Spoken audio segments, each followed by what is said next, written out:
Hey girls, back again. Forgot to mention you need a blow dryer. As you can see, this has seen a lot of Dutch paws, but this is, I've tried other blow dryers, I've tried big ones with the slow speed. You need one that doesn't have heat. So this one here is just like 1 and 2. 1 really doesn't have any heat, the 2 has a bit of heat. I got it at, I don't know if it was Thrifties or Overflow for like 10 bucks, and I've had it for like 2 years, and this I love. And I think I love because it's so easy to handle, and when I use it for a Dutch board I hold it this way, so because it's not big and cumbersome, it's just, and you can just sort of bring it in and slowly use it to blow the paint around. I don't know if you've done a Dutch paw before, probably some of you have. There's heaps of videos out there for Dutch paws and for ring paws, and it's, you know, every artist is comfortable doing it their own way, and I don't think anyone should judge how anyone else does it, because that's their art and that's how they do it. So that's probably a lot of the reason why I don't go on public YouTube, is because there's just too many people out there who are too quick to judge, pick on and say some pretty horrible things to artists, which, you know, I've spoken to a few artists who do YouTubing, and it's just, to me, it's not worth the angst of it. I'm not interested in that sort of crap. I'm just happy to help other people if they want to learn, or if they want to see a different way of doing it, and hopefully, you know, succeed in doing what you're doing. It takes a bit of practice, takes a bit of patience, but like I said, I've been doing acrylic pouring for a few years now, and I love it. I mean, I started with some pretty crappy fluid acrylic painting. It was like too runny, and I mean, I binged watched videos, but I learned a lot from a heap of people on YouTube. Tammy Anderson, Julie Cutts, I can't remember her name, Dana Rinsky, I think it is, with the Dutch paws. They all have their own particular one that they tend to do a lot. Like Julie Cutts is really big on flip cups, but she does use silicone and to get the cells, and she gets the most beautiful cells.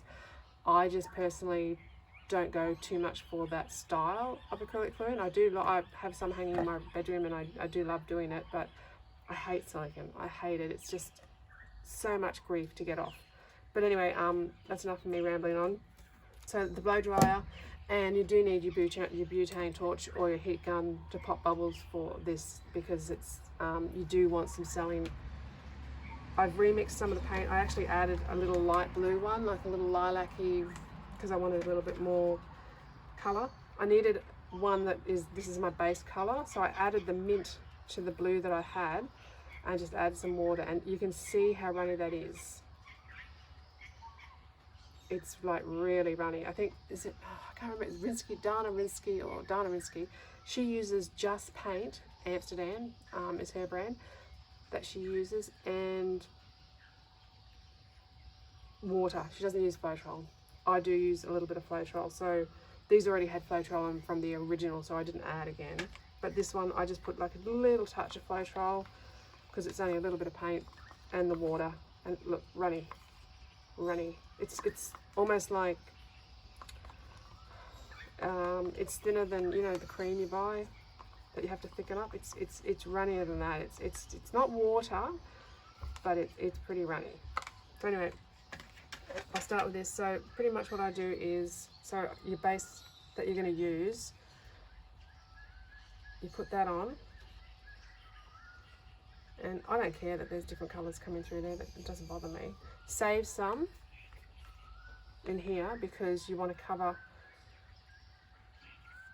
to blow over. So I've got some left in there, so I'll put that to the side, and I'll just move this around a little bit so that it's covering the board. Again, just round motion. I should put my gloves on because I haven't got a bucket here. I'll put one glove on at least, not two. Usually I just have a bucket of water with a cloth in it, and I forgot to grab it, and I just dunk my hands in there and wash them. So we'll just sort of move this around. We don't want it too thin, but we don't want it thick either. So again, just get your sides. And like I said, this is my way of doing it. This isn't everyone's way of doing it. It's, you know, I do a lot of 1 by 1 meter by 1.5 meter Dutch pour ocean canvases, which are a major pain in the arse to do, but I love doing. I mean, I love that people love them, but they're huge, so I have to do them in the carport, and I've got this huge, big box with wooden frame that I use to cover it up. I call it my resin coffins. Probably not very appropriate, but so it takes up a lot of room in the carport, so I only do those paintings every, I don't know, I sort of do one, and then once it sells, then I do another one. Like, I do like doing them, they're just big, cumbersome. Alright, so we've got that down. So then you choose what you want to do, so where you want to blow it. So I obviously don't want to blow it into that one, so I'm going to sort of do like a thing down the middle, and I'm going to blow to that side and to that side. You can do one that comes up. I don't know. Okay, I'm just going to start it. I'm just going to go with it. So just put some on there, and you can see how that's running and sinking. And my champagne gold, which I thinned out a little bit, but not too much. You still have it a little bit thicker than your other paints, because being metallic, it sinks. Right. And you can do like, you don't have to do it all in circle like puddle pour. You can do like a little squiggly.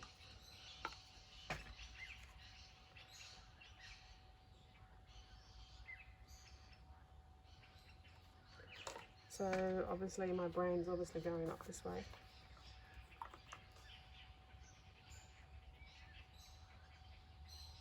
And it's running off the board here, I'm not worried about that. There's plenty of paint here. Alright, so I use those. Now this is where you're adding more paint around, because what we're going to do is blow it on, let it sit, and then blow it off. So it's going to get noisy for a second. Probably not, because it's not turned on. Hang on.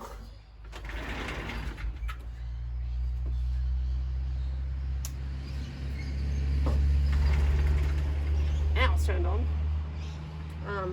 So I just used it on the low. And what I do is I will come in under the board and just blow this just gently onto it, because I don't want to blow all the paint off.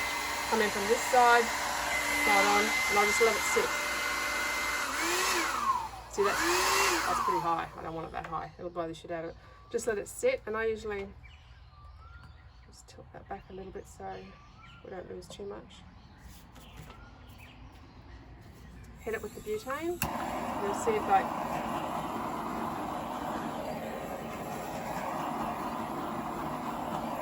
there. Again, just let the paint sit. As boring as that is, I know with me talking to you babbling on, it's just you want to leave it sit for a minute just to sort of let those air bubbles come up. And because the paint's so thin, it does tend to run off quite a bit. And the other thing I meant to mention too is, like, when you finished, like, see, this ring pour was done not long ago, I ran my finger along the bottom and take off excess paint, and it will stop it from continually running. And see how there's like bare little bits here? Don't worry about that too much, because when you're finished, you can give that a little touch up. You can do it like a solid colour. I don't really, I don't stress too much about it. I just go with it. So I'll just run my finger along under here, because we want it to sort of stop.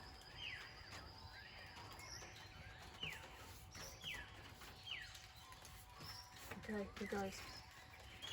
Hence why this blow dryer looks like it does.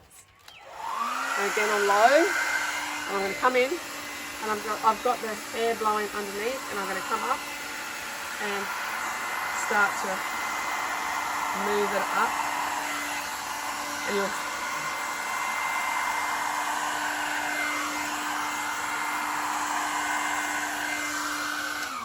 and that's it.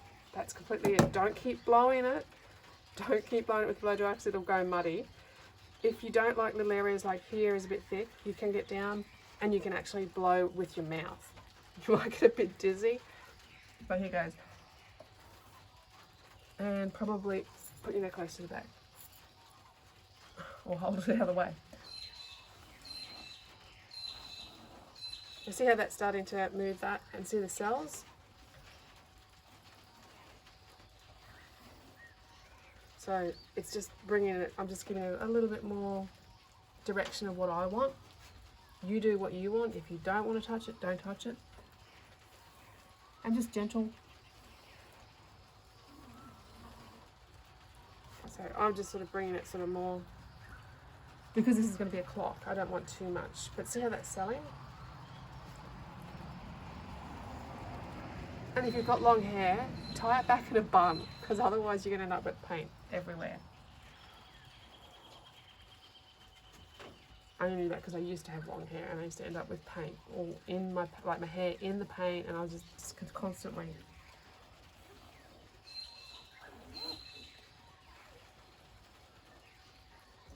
Molly is another one. She does beautiful Dutch paws. Molly's Artistry, I think it's called. Look her up on YouTube. Beautiful lady, does beautiful work.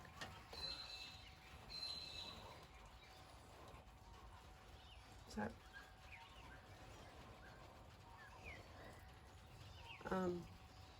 yeah, I'm pretty happy with that. I'm going to take my gloves off now. And this butane torch I actually got from a electrical store, because I used to get the cheap ones from Bunnings, and I tried heaps of different, you know, your Brulee ones and all those other crappy ones. Waste of time. This one cost me, I think just over $100, but refillable. You know, it's just brilliant. It's what the electricians use. I got it, like I said, in an electrician shop, and my husband gets cranky at me because I don't clean it off. But hey, it's a painting tool. And then again, just give it a little hit, just nice sweeping motions, and it will keep selling because the paint's so thin. But what I'm doing here is, yeah, again, is just heating up the paint to bring, see how that's bringing that.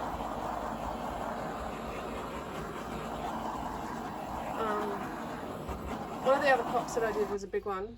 I'll just leave that sit for a minute. Was a big one. So I did down the center, and I did black on this side as my base and white on this side, and then I ran some colors like bright blues, aqua, and then I put a little bit of black on the white side, ran it down, and on the black side I ran a little bit of white, and I blew it that way and then that way, and it was like it went into the shop and it sold, I think, within 24 hours.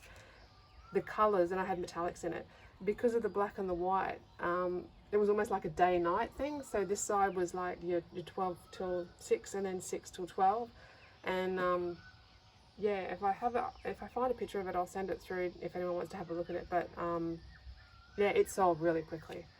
But anyway, I'll leave that. I'll just give it another little.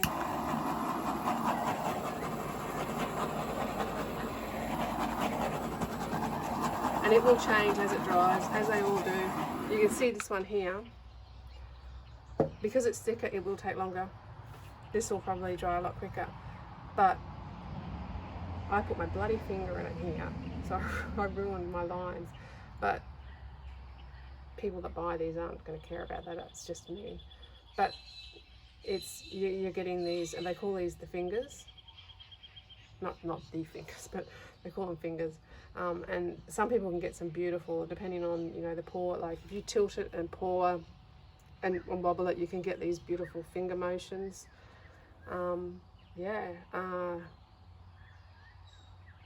So just play around. And again, like, these are the same paints that I used for the last video. They were just covered with foil until I was ready to use them again. I've still got a little bit left, so I've got another little clock that I can do later that I'll do that. But I'll cover this up now and I'll just leave them dry again 2 weeks. Probably not 2 weeks because I'm a bit impatient, probably about 10 days. The MDF does suck up a lot of the paint. I'll just run my finger along to stop it running and try not to touch this one.